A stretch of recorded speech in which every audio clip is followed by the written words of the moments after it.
உங்களுக்கு ID notice வராம இருக்கணுமா?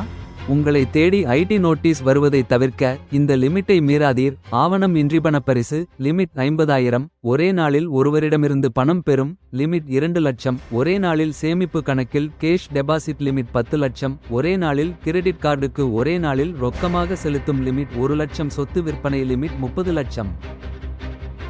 வேகமாக பரவும் கொரோனா மீண்டும் லாக்டவுன் அச்சம்.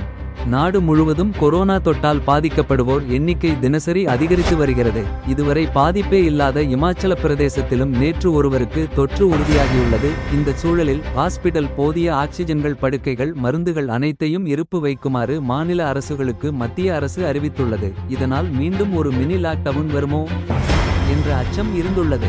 பெங்களூரு கூட்ட நெரிசலில் சிக்கி 11 பேர் உயிரிழந்த சம்பவம் குறித்து விசாரணை நடத்த உள்ள சிஐடி சின்னசாமி மைதானம் முன்பு ஏற்பட்ட கூட்ட நெரிசலில் சிக்கி 11 பேர் உயிரிழந்தது தொடர்பான விசாரணை குற்ற புலனாய்வுத் துறையிடம் சிஐடி ஒப்படைக்கப்பட்டுள்ளதாக கர்நாடக அரசு தெரிவித்துள்ளது. முழுமையான மற்றும் சுயாதீனமான விசாரணையை உறுதி செய்வதற்காக சிஐடிக்குள் ஒரு எஸ்ஐடி அமைக்கப்படும். ஆர்சிபி அணையின் வெற்றி கொண்டாட்டத்தின் போது இந்த கூட்ட நெரிசல் ஏற்பட்டது.